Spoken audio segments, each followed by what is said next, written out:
মা বাবার পর একটি শিশুর সবচেয়ে নিরাপদ আশ্রয় শিক্ষক, কিন্তু সেই শিক্ষক যদি অমানবিক আচরণ করে তাহলে শিক্ষার্থী কার উপর ভরসা করবে?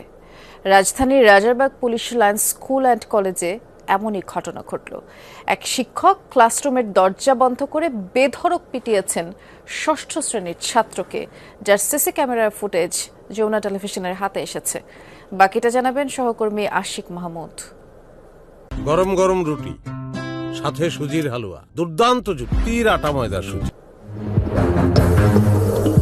শিক্ষক চেপে ধরেছেন শিক্ষার্থীর গলা, চলছে একের পর এক কিল, ঘুষি, থাপ্পড়।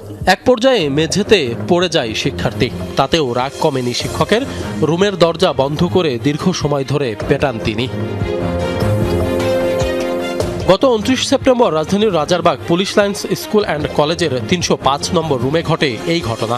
যার বিরুদ্ধে অভিযোগ, তিনি এই প্রতিষ্ঠানের ইংরেজি শিক্ষক জামাল হোসাইন। নির্মম নির্যাতনের শিকার ষষ্ঠ শ্রেণীর শিক্ষার্থী।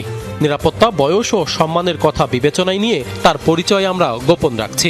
তবে তার মা বাবা জানিয়েছে, সালাম দেয়া পছন্দ না হওয়ায় এই নির্যাতন।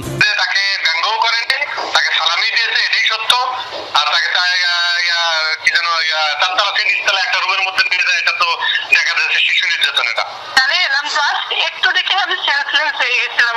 ওখানে জানেন না এমন অবস্থা হয়েছিলাম যে আমার একটা মাসুম বাচ্চার উপর কিভাবে পারলো, একটু ওর সন্তানকে ওইভাবে পিটাইতে পারতো।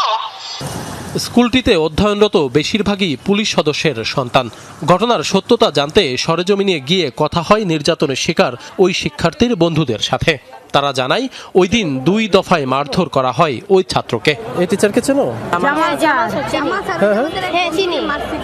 আমাদের ফ্রেন্ড রেগে মারছে, মুখ লাল হয়ে গেছে, দাগটা হয়ে গেছে, মানে মারতে যে সেই দাগটা হয়ে গেছে, একদম দাগ দেখা যাচ্ছে। এই পুরো কাইটা অবস্থা। ওরে তো আঙ্কেল 2 বার মারছে। পরের বার যখন ডাকতে গেছে তখন ও পুরো কান্না অবস্থা হয়ে গেছে। এইবার মনে হয় বাইরে স্যারকে শুধু সালাম দিয়েছে, স্যারে ভাবছে বলে ওই যে স্যারের নাম নিয়ে বলে ভেঙেছে, এই জন্য স্যারে নিয়ে ধরে নিয়ে যে পরে রুম আটকে মারছে। যদিও শুরুতেই সংবাদ সংগ্রহে বাধা দেওয়ার চেষ্টা করেন প্রতিষ্ঠানের ভারপ্রাপ্ত অধ্যক্ষ আহমেদ সেহেল।